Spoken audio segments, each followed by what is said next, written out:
दोस्तों, जरा एक लम्हे के लिए अपने जिस्म पर गौर करें। क्या आपको भी अक्सर कमजोरी महसूस होती है? थकावट, कमर दर्द, घुटनों में तकलीफ और सीढ़ियां चढ़ते ही सांस फूल जाती है। सोचने वाली बात यह है कि अभी आपकी उम्र भी ज्यादा नहीं, फिर ये कमजोरी क्यों? असल वजह यह है कि आजकल हमारी खुराक और आदतें दोनों खराब हो चुकी हैं और जिस्म आहिस्ता आहिस्ता अंदर से कमजोर होता जा रहा है।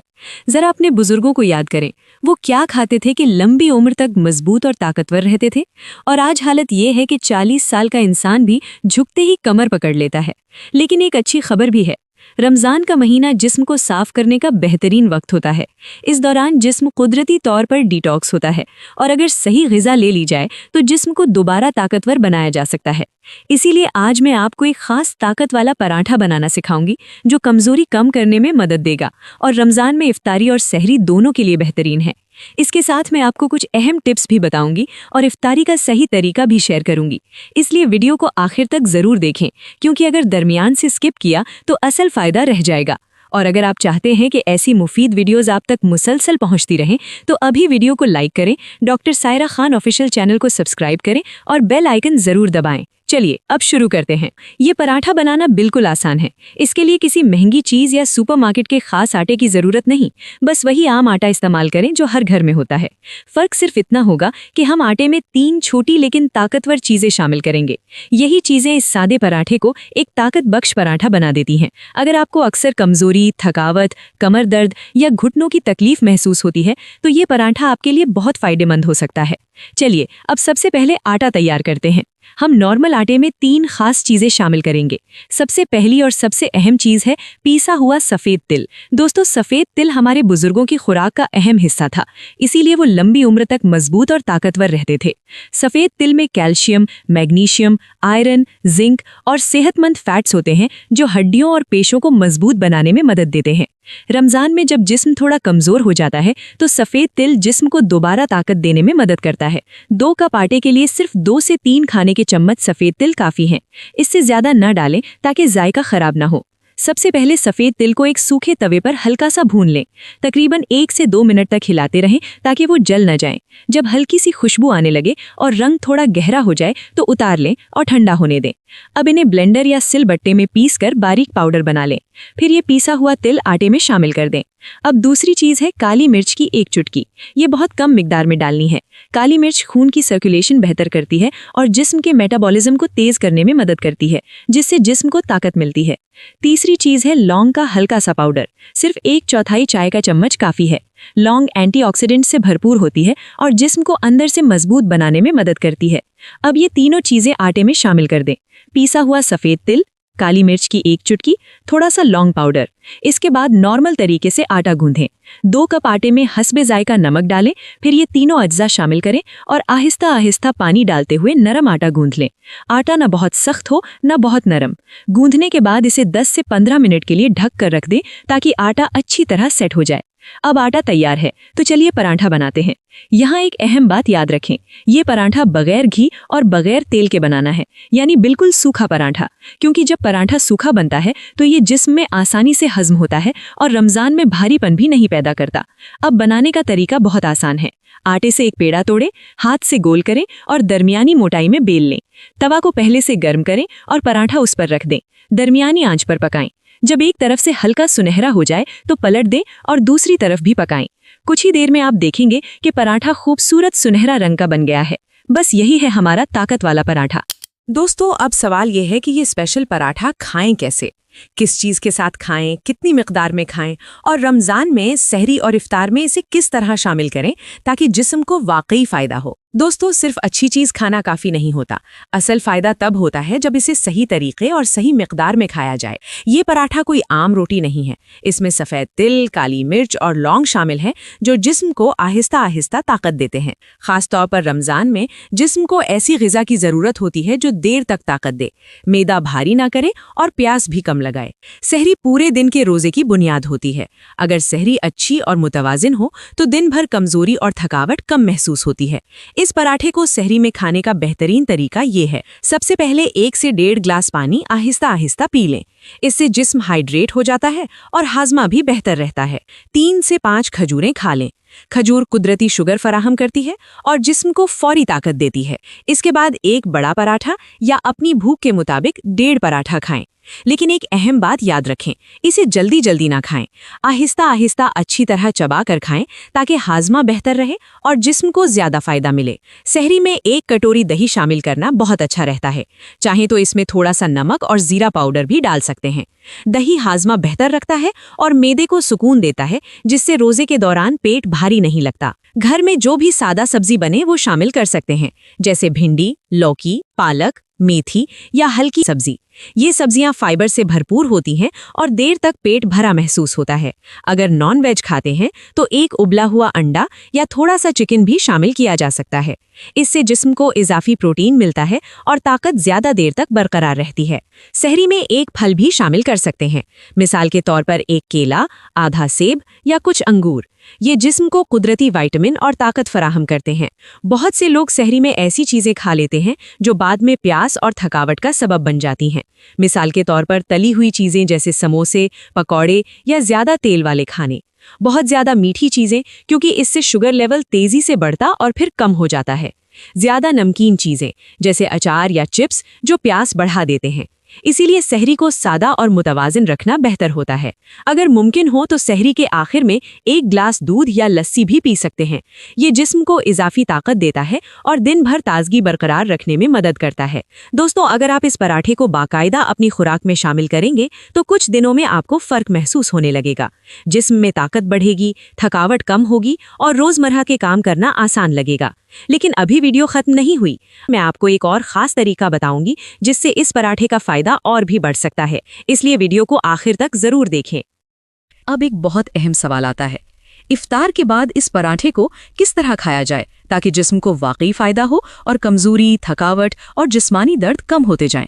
ज्यादातर लोग इफ्तार के वक्त एक बड़ी गलती करते हैं। रोजा खुलते ही वो फौरन बहुत ज्यादा खाना खा लेते हैं। कोई समोसे खा लेता है, कोई पकौड़े, कोई भारी सालन या चावल। इसका नतीजा ये होता है कि मैदा अचानक भारी हो जाता है, जिस्म सुस्त पड़ जाता है और तरावी पढ़ने में भी मुश्किल होने लगती है। लेकिन अगर इफ्तार का तरीका थोड़ा सा बदल दिया जाए तो यही खाना जिस्म को नई ताकत दे सकता है। इसीलिए मैं आपको एक ऐसा तरीका बताने वाली हूँ जो हमारे बुजुर्गों के घरों में बहुत आम था।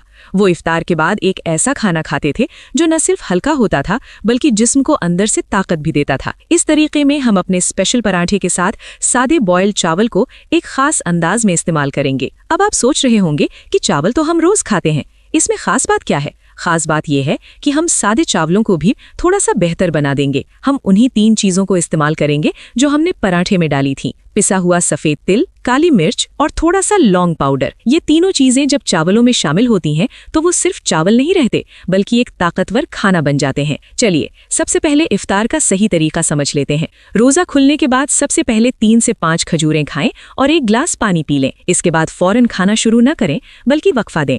इस वक्फे में जिस्म को मौका मिलता है कि वो रोजे के बाद पानी और खजूर की ताकत को अच्छी तरह जब्त कर ले।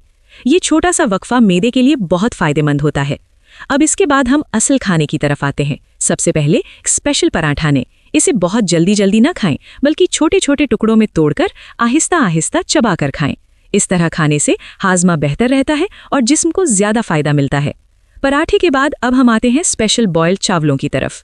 इन चावलों को बनाने का तरीका भी बहुत आसान है। सबसे पहले 2 कप सादे सफेद चावल लें और उन्हें अच्छी तरह धो लें ताकि ज्यादा स्टार्च निकल जाए। इसके बाद एक बर्तन में पानी उबालें और चावल डाल दें। जब चावल तकरीबन आधे पक जाएं तो उस वक्त हम इनमें अपनी खास चीजें शामिल करेंगे। सबसे पहले 2 से 3 खाने के चम्मच पिसा हुआ सफेद तिल डाल दें। इसके बाद एक छोटी सी चुटकी काली मिर्च पाउडर डालें और आखिर में 1 चुटकी लौंग पाउडर शामिल करें। अब इन सब चीजों को चम्मच से अच्छी तरह मिक्स करें ताकि ये तमाम अज्जा चावलों में बराबर फैल जाएं। फिर बर्तन को ढक्कन से बंद करके हल्की आंच पर पकने दें। जब पानी सूख जाए और चावल नरम हो जाएं तो आंच बंद कर दें और 5 मिनट के लिए दम दे दें। अब ये स्पेशल चावल तैयार हैं। बाहर से ये बिल्कुल आम चावलों की तरह नजर आएंगे, लेकिन अंदर से इनमें ग़िज़ाइयत बहुत ज्यादा होगी।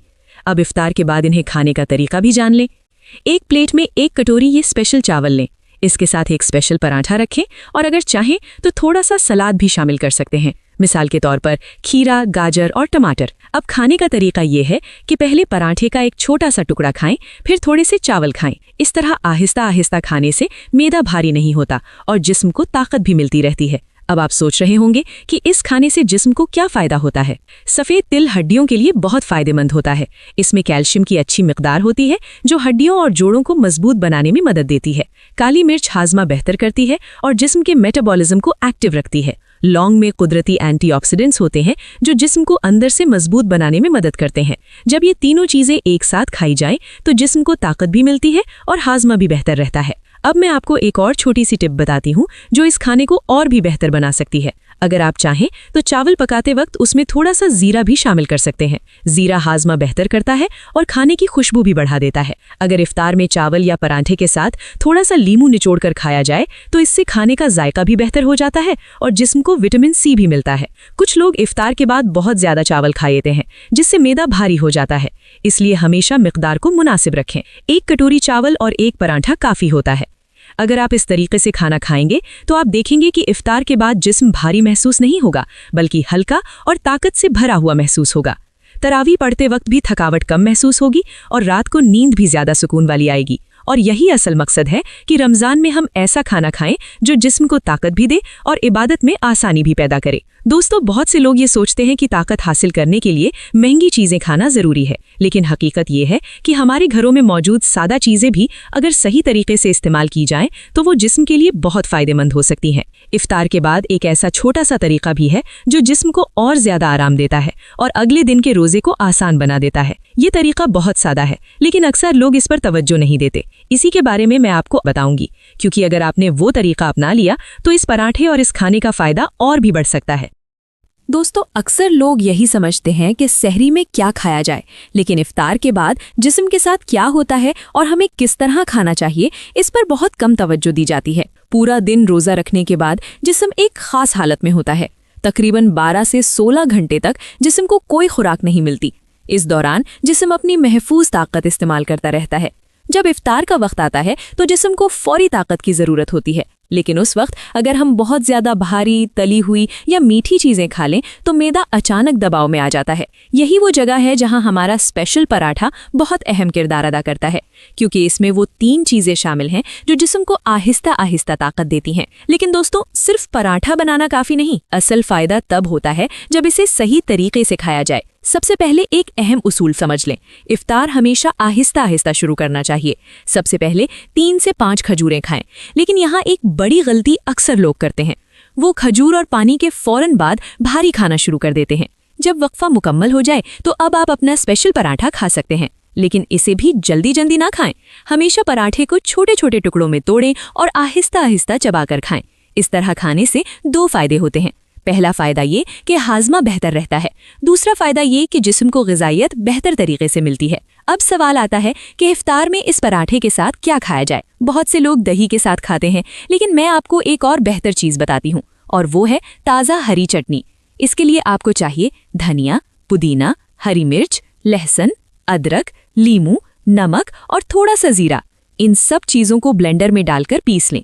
कुछ सेकंड में आपकी ताज़ा हरी चटनी तैयार हो जाएगी। ये चटनी सिर्फ जायका ही नहीं बढ़ाती बल्कि हाजमा भी बेहतर करती है। पुदीना मैदे को ठंडक देता है, लहसुन जिस्म को ताकत देता है, अदरक हाजमा बेहतर करती है, लीमू जिस्म को विटामिन सी फराहम करता है। इसलिए इफ्तार में ये चटनी बहुत मुफीद होती है। अब खाने का तरीका ये है, पहले पराठे का एक छोटा टुकड़ा लें, इस पर थोड़ी सी हरी चटनी लगाएं, फिर इसे आहिस्ता आहिस्ता चबाकर खाएं, फिर दूसरा टुकड़ा खाएं। इस तरह आहिस्ता आहिस्ता खाने से जिस्म को ताकत मिलती रहती है और मैदा भारी नहीं होता। अगर आप चाहें तो पराठे के साथ ताज़ा सलाद भी शामिल कर सकते हैं। मिसाल के तौर पर खीरा, गाजर, टमाटर और थोड़ा सा लीमू। ये सब चीज़ें जिस्म को पानी और मिनरल्स फराहम करती हैं। रोज़ा रखने के बाद जिस्म को पानी और मिनरल्स की बहुत ज़रूरत होती है और ये सलाद इस ज़रूरत को पूरा करता है। अगर आपको जायका और भी बेहतर बनाना हो तो चटनी में थोड़ा सा अनारदाना भी शामिल कर सकते हैं। अनारदाना कुदरती एंटीऑक्सीडेंट्स फराहम करता है और खाने का जायका भी मज़ीद बेहतर बना देता है। अब एक बहुत आम गलती की बात करते हैं। बहुत से लोग इफ्तार के बाद बहुत ज़्यादा खाना खा लेते हैं। वो समझते हैं कि पूरा दिन भूखे रहे हैं इसलिए ज़्यादा खाना ज़रूरी है, लेकिन हकीकत ये है कि ज़्यादा खाना जिस्म को फ़ायदा नहीं देता बल्कि नुकसान देता है। इसलिए हमेशा मिकदार मुनासिब रखें। एक पराठा और थोड़ा सा सलाद काफ़ी होता है। अगर इफ्तार के बाद खाना हल्का हो तो तरावीह पढ़ना भी आसान हो जाता है। भारी खाने के बाद अक्सर लोग सुस्ती महसूस करते हैं, लेकिन हल्की ग़िज़ा जिस्म को मुतवाज़न रखती है। एक और बात, इफ्तार के बाद अगर खाना बहुत भारी हो तो रात को नींद अच्छी नहीं आती, लेकिन अगर हल्का खाना खाया जाए तो जिस्म को सुकून मिलता है और नींद भी बेहतर आती है। बहुत से लोग शिकायत करते हैं कि रमज़ान में नींद पूरी नहीं होती। इसकी एक वजह भारी खाना भी होता है। अब मैं आपको एक पुराना तरीका बताती हूँ जो हमारे बुजुर्ग इस्तेमाल करते थे। इफ्तार के बाद अगर आप नीम गर्म पानी का आधा ग्लास पी लें तो हाजमा बेहतर रहता है। ये बहुत सादा तरीका है लेकिन बहुत फ़ायदेमंद है। कुछ एहतियाती भी याद रखें। अगर किसी को तिल से एलर्जी हो तो सफ़ेद तिल कम मिकदार में इस्तेमाल करें। बहुत ज़्यादा मिर्च इस्तेमाल ना करें। इफ्तार के बाद फ़ौरन लेटने से परहेज़ करें। कम से कम 20 मिनट हल्की वॉक कर लें। अगर आपको ये वीडियो पसंद आई हो और आप चाहते हैं कि ऐसी ही मुफीद और सेहत बख्श मालूमात आप तक मुसलसल पहुंचती रहें तो अभी वीडियो को लाइक करें, doctor Saira Khan official channel को ज़रूर सब्सक्राइब करें और बेल आइकन को ऑल पर प्रेस कर दें ताकि आने वाली हर नई वीडियो की नोटिफिकेशन आपको वक्त पर मिलती रहे। और इस वीडियो को अपने घर वालों, दोस्तों और ख़ास तौर पर अपने बुजुर्गों के साथ ज़रूर शेयर करें, क्योंकि सेहत की ये छोटी छोटी बातें किसी के लिए भी बहुत फ़ायदेमंद साबित हो सकती हैं। अल्लाह ताला हम सबको सेहत, ताकत और रमज़ान की बरकतें अता फरमाएं। आमीन। अपना ख्याल रखें और इंशाअल्लाह अगली वीडियो में फिर मुलाकात होगी।